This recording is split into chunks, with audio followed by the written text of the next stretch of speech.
Bienvenue, c'est Samir, on est sur TPMY. Aujourd'hui, on va parler de quelque chose de dramatique, et en effet, c'est l'affaire Eddy.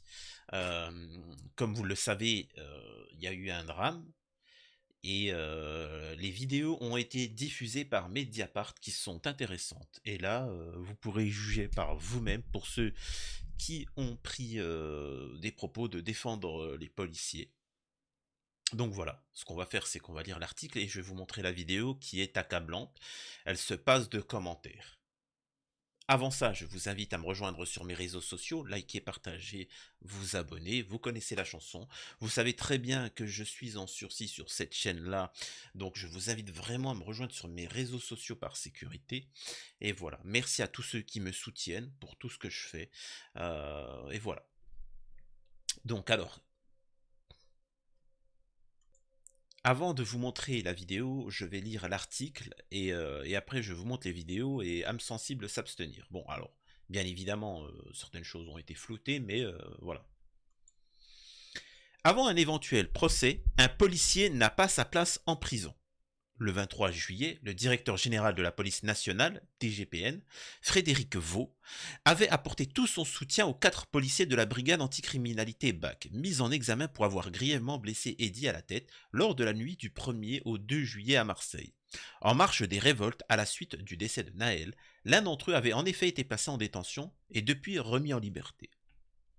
Alors là, on va pouvoir voir l'actualité journalistique présentée par Mediapart, et voilà, tout simplement. C'est juste des faits. Et c'est ça la différence entre... c'est comme avec l'affaire, comment on appelle ça, l'affaire Lina. Quand on fait un travail journalistique, c'est-à-dire qu'on met des faits en face de vous, certains qui sont animés par la haine te ramènent du sentiment, des théories. Il faut rester juste sur les faits et uniquement les faits. Or, les images des caméras de surveillance, que Mediapart publie ci-dessous, révèlent l'extrême violence des coups portés et leur gratuité. Sur la base de ces vidéos, et profitez pour ceux qui défendent l'action de la police, de la gratuité de ces choses-là, vous serez les prochains. Parce que la situation économique en France se dégrade de plus en plus, et forcément il y aura des manifestations pour la faim, parce que vous allez avoir faim, et à ce moment-là, vous avez donné les pleins pouvoirs aux policiers. Et vous ne viendrez pas pleurer. En tout cas, je m'en assurerai. Sur la base de ces vidéos, jamais rendues publiques, 4 policiers ont été mis en examen le 20 juillet pour violences volontaires aggravées, notamment parce qu'elles ont été commises en réunion par des personnes dépositaires de l'autorité publique et avec armes. Alors, je sais que pour certains, ils avaient expliqué que non, parce que c'est des policiers, ils devraient avoir un traitement de faveur. Non, justement, ça doit être en leur défaveur. Justement, parce qu'ils sont policiers, parce qu'ils sont gendarmes, s'ils fautent, ils doivent avoir double sanction. Comme le fait de... Quand on attaque quelqu'un qui représente l'autorité, la personne prend plus cher, et bien si une personne de l'autorité fait un acte délictuel, il doit prendre plus cher. C'est logique. La suite des investigations doit notamment déterminer la légitimité du tir de LBD et les implications de la commandante Virginie, qui dirigeait alors cette unité. Depuis, comme nous l'avions révélé, le policier Christophe, qui a reconnu être l'auteur du tir, parmi les 3 autres policiers mis en cause pour avoir tabassé le jeune homme, seul l'un d'entre eux, Gilles, reconnaît avoir participé à ces violences, tout en les minimisant. Les 2 autres fonctionnaires, Boris ainsi que David, nient les faits alors même qu'ils sont clairement identifiables. Quant à la commandante Virginie, elle déclare n'avoir strictement rien vu, rien entendu, circuler. Contrairement aux déclarations du policier, Christophe, qui déclare avoir tiré à une distance de plus de 15 mètres, voire même 20 mètres, selon nos calculs, basés sur le moment où le policier est en position de tir et le moment où Eddy s'écroule, sachant qu'il y a un moment où on s'écroule, ce qui veut dire que c'est bien plus bas, le tir aurait eu lieu à une distance comprise entre 5 et 8 mètres. Nous avons interrogé la Direction générale de la police nationale sur la distance minimale à respecter. Elle n'a pas été en mesure de nous répondre. Les policiers viennent de récolter près de 6 000 € à la suite d'une tombola et d'un concours de pétanque organisé en soutien par le syndicat Alliance. Le 29 septembre à Plan de Cuc, près de Marseille, le 25 septembre, Eddy, lui, a subi une nouvelle opération. Alors, je vais prochainement recevoir une commissaire de police qui a écrit de nombreux ouvrages pour parler justement des enfants et des prédateurs, et aussi du milieu de la police, vu elle en faisait partie. Elle a dénoncé les dérives, et elle parle un petit peu des syndicats de police. Elle vous explique que c'est techniquement comme des sectes, c'est des sociétés. Voilà, ils ne cherchent pas le... Enfin bref. Et là, je vais vous montrer la vidéo qui est juste exceptionnelle, hein. C'est juste criant de vérité, parce que c'est les caméras de surveillance. Là, vous ne pouvez pas nier, vous ne pouvez pas débattre. Il n'y a aucun commentaire à faire. Les policiers sont sortis de garde à vue ce matin sous les applaudissements de leurs collègues venus les soutenir devant les bureaux de l'IGPN. C'était le 20 juillet. 4 policiers de la BAC, la brigade... Donc retenez bien ça. Nous avons des policiers, vous allez voir ce qu'ils ont fait, et ils ont un soutien total du système, du gouvernement. Prochainement, ça sera vous. Sachez-le. anticriminalité de Marseille viennent d'être mises en examen pour avoir tiré au LBD puis tabassé Eddy, un jeune homme de 22 ans, en marge des révoltes suite au décès de Naël. Touché à la tête, Eddy a eu un grave traumatisme qui a nécessité qu'une partie de son crâne soit retirée. Depuis, le policier Christophe, qui a fait 40 jours de détention... On nous a expliqué il représentait un danger. Vous allez voir ce que c'est le danger. A avoué avoir tiré au LBD sur Eddy. Quant aux 3 autres agents, clairement identifiés comme étant ceux qui ont porté des coups, l'un d'entre eux, Gilles, minimise sa participation aux faits, tandis que les 2 autres, Boris et David, les nient. L'enquête, toujours en cours, devra établir la responsabilité de la commandante Virginie, qui nie avoir assisté aux violences commises sur Eddy. Mediapart a pu avoir accès aux enregistrements de vidéosurveillance, et en particulier à ceux de 2 caméras situées à proximité des faits, qui se sont déroulés dans la nuit du 1er au 2 juillet, aux alentours de 2h du matin. Leur analyse révèle l'illégitimité du tir et la gratuité des coups portés sur Eddy. Une scène de violence qui a duré 44 secondes.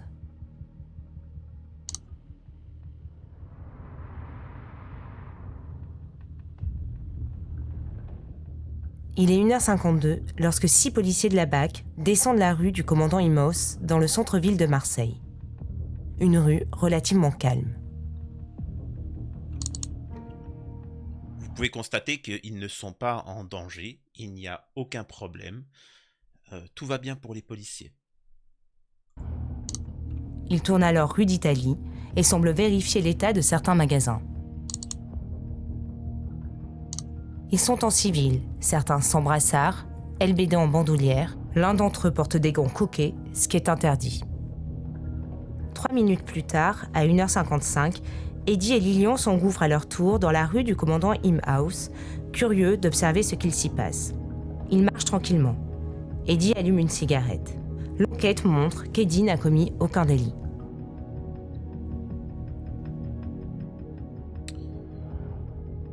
Arrivé au croisement, il tombe nez à nez avec 3 des policiers de la BAC. Eddy est là. On reconnaît sa cigarette. Regarde. Pris de panique, il prend la fuite avec son ami Lilian. Interrogé par l'IGPN, Eddy expliquera qu'en saluant les policiers, leur visage était fermé. Ils semblaient très tendus. Je suis parti en courant car ces policiers me faisaient peur. Alors qu'Eddy part en courant, un policier utilise son LBD et lui tire dans le dos. Il l'atteint à la tête. Vous voyez, il est en haut à gauche. Voici le tireur en haut de l'image. Et voici le tir depuis un autre angle. Le tireur est sur le trottoir droit de la rue. Là, à cause de la mauvaise qualité des images, on voit une ombre. C'est Eddy qui tombe, touché à la tête. Pendant que son ami, lui, continue de courir. Et le mec, il vient t'expliquer que là, il y a 20 mètres, alors que, honnêtement, bon, il y a 5 mètres maximum. Et en plus, vous voyez bien qu'ils n'ont fait strictement rien auparavant. Ils sont venus directement de manière agressive. Il n'y a aucune explication. C'est juste se défouler. Et je peux vous assurer que ces policiers en question, vos héros de la nation, n'auraient strictement jamais rien fait contre de véritables délinquants. Je vous l'assure. Regardez ce qui se passe à Marseille. Ça fait la 40e décès à la Kalash ou autre. Jamais un policier se permettra de descendre sur Marseille et de faire le kéké. Ça n'existe pas. Ils se permettront toujours de faire ça avec vous, avec des pères de famille, des mères de famille, avec des citoyens modèles, avec des gilets jaunes, avec des manifestants. Ils ne se permettront jamais avec de véritables délinquants parce que vos héros de la nation ont peur. Devant la juge, Et ce qu'on appelle ils font une compensation, ils compensent. Comme ce sont des héros de la nation qui font dans leur slip quand ils vont dans des quartiers, quand ils font dans des trucs comme ça, quand ils ont peur face à la vraie délinquance, ils ont peur, ils font dans leur slip, ils ont besoin de décompenser. Donc, s'il est célibataire et qu'il n'a pas une femme pour, vous voyez ce que je veux dire, pour décompenser, et là je parle pas de relations intimes, eh ben en fait il se défoule sur d'honnêtes citoyens. pour justifier son tir, le policier explique que Eddy se serait retourné et aurait armé son bras gauche avec le poing fermé comme s'il voulait lancer un objet, une pierre. Voilà les Ayant propos, clairement écoute, détecté regardez. un danger pour mes collègues, c'est à ce moment-là que j'ai décidé de me servir à une reprise du LBD. Or, l'ensemble des images de vidéosurveillance l'atteste, Eddy ne tire aucun projectile et ne représente aucun danger. Autre élément accablant, le policier tire dans le dos d'Eddy. Ce tir de LBD n'a jamais été déclaré par le policier, alors même qu'il en a l'obligation. Il finit par le reconnaître, mais une autre incohérence apparaît. A-t-il été fait à la bonne distance ? Le policier affirme qu'il était à 10-15 mètres, voire 15-20 mètres d'Eddy. Or, selon nos calculs, le tireur se situe entre 5 et 8 mètres 15 d'Eddy. La Direction générale de la police nationale n'a pas été en mesure de nous préciser la distance minimum à tenir lors d'un tir de LBD. Seule information, viser la tête est proscrit. Côté gendarmerie, en dessous de 10 mètres, un tir de LBD est interdit, sauf en cas de légitime défense. Un cas exclu pour Eddy, qui était de dos et ne représentait aucun danger lorsqu'il a été visé.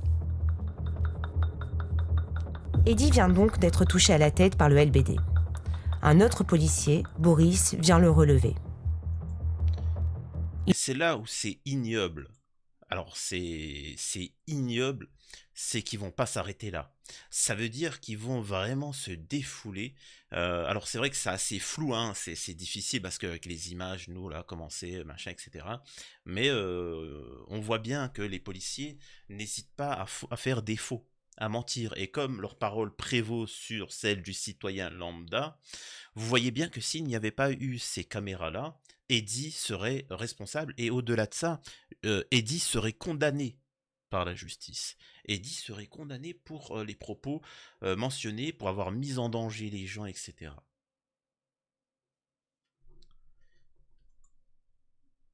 Il l'amène dans un recoin, à l'angle de la rue.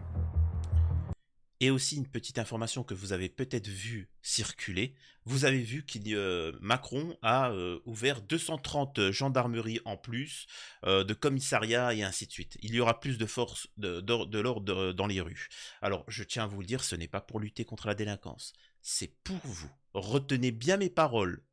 Retenez bien mes paroles. Ça sera contre vous, le peuple. Christophe, l'auteur du tir, le rejoint, accompagné de la commandante. Voilà. Là, La commandante qui n'a strictement rien vu.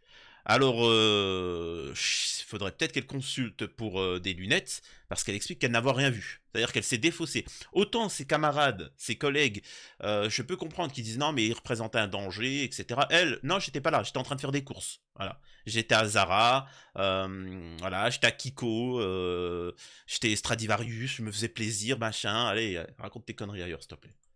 à l'abri des regards, loin de secourir Eddy, Boris le fait tomber à terre. Et avec deux de ses collègues, Bon, allez, David je et vous montre Gilles, pas ça la suite. le Hein. roue de coups de pied Je vous et montre de pas la poing. suite. Eddy se relève. Le policier Gilles lui donne un dernier coup de pied, comme le montre aussi cette vidéo tournée par un témoin. Là, il l'insulte. Voilà. Je vous montre pas parce que c'est des insultes et tu vois le pauvre Eddie qui se touche la tête. Tu vois qu'il y a quelque chose de grave et il se défoule sur lui comme des lâches qui sont.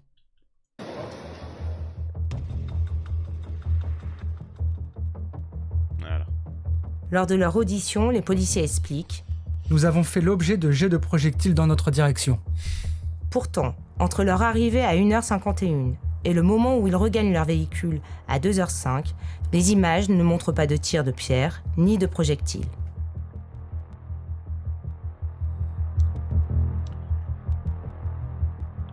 Nous sommes des policiers et non des voyous. Sur les 4 policiers mis en cause, 3 sont connus de la justice. David a été mis en cause dans l'affaire d'Angelina, une jeune fille au crâne fracassé par la police à Marseille en décembre 2018. J'avais déjà traité cette affaire dans une précédente vidéo, c'est-à-dire qu'ils n'en sont pas leur coup d'essai. Ils aiment fracasser des crânes, c'est leur plaisir, c'est leur signature, tu vois. Ils ont fracassé le crâne d'Eddie, ils ont fracassé le crâne d'une petite Française, et là je m'adresse aux droits tardés qui voudraient tomber sur Eddie en disant oui mais machin. Là ils ont touché une bonne Française de souche et qui ont fracassé son crâne pour rien, comme ça. Mais vous remarquerez que jamais, au grand jamais, ces gens-là n'ont touché un pédo. Pourtant, des pédos, il y en a plein. Jamais ces gens-là n'ont touché à des groupes narcos. Jamais. Jamais. Parce que ces gens-là ont peur. Alors oui, je confirme, ce sont des policiers, mais ce sont avant tout des racailles. Le tireur, Christophe, a été mis en cause pour des violences conjugales. Il a écopé d'un rappel à la loi et d'un stage de sensibilisation. Avec Boris, il est aussi poursuivi pour des violences policières commises en mai. Eddie a eu le visage fracturé, une partie de son crâne a dû être retirée à cause de l'hémorragie provoquée par le tir de LBD et les coups. Depuis, il a subi plusieurs opérations à la tête. On ne précise pas que y a de fortes chances qu'il perde l'usage de son œil gauche s'il n'y a pas plus de conséquences. Ce n'est que le début, malheureusement. Et donc, vous voyez un petit peu ce qu'il en est quand il y a un système qui n'est pas... où il n'y a pas de garde-fou. Et ça, vous pouvez voir dans l'industrie alimentaire, l'industrie pharmaceutique, dans les médias ou autres, etc. Si il n'y a pas de garde-fou, eh ben forcément, les dérives vont se poursuivre. Vous pouvez voir que ces individus-là n'ont aucune crainte. Ce sont des récidivistes dans l'action. C'est-à-dire qu'ils savent très bien, c'est-à-dire que si directement, quand ils avaient fait ça avec la fille, là, Marie, enfin ça dépend, elle a plusieurs noms, parce qu'à un moment elle voulait cacher son prénom, on leur serait tombé dessus et que la justice aurait eu lieu, vous pensez bien qu'ils n'auraient pas réitéré leur acte. Mais là, ils savent très bien qu'ils sont protégés, que le système les protège, tout simplement parce que le système a prévu certaines choses dont je vous ai énormément parlé dans mes vidéos et je vous invite à aller voir mes précédentes vidéos. Et la population, je vous le dis, ça, ils le savent très bien, vous allez tous vouloir vous révolter et sortir dans les rues, et pas pour faire les gilets jaunes. Les gilets jaunes, c'était mignon hein, à côté. Et ça, ils savent très bien qu'ils ont besoin d'un système, d'un organisme, d'une milice, pas d'une police, d'une milice, qui sont très bien payés, qui ne sont pas très cultivés et qui vont devoir utiliser tous les moyens, toute la violence nécessaire pour vous mettre au pas. Voilà. Et tous ceux qui sont dans la police et qui ont un minimum d'intelligence, d'honnêteté, ils se retrouvent en difficulté. Comme celle que je vais avoir en interview et qui va s'exprimer. C'est une policière, c'est quelqu'un qui est commissaire, c'est quelqu'un qui connaît le métier, qui aime son métier. Tu rigoles pas avec elle, tu critiques pas la police, le système avec elle. Attention, tu vois, elle te met au carré directement. Mais il y a des dérives, il y a des moutons noirs qui se permettent certaines dérives et le système les protège. Elle vous expliquera pourquoi en détail. Vous allez voir, c'est intéressant. J'espère que cette vidéo vous a plu. Je vous invite fortement à la partager sur les réseaux sociaux, à liker, partager, vous abonner. Vous connaissez la chanson et on ne lâchera rien, tout simplement. À la prochaine, c'était Samir TPMY.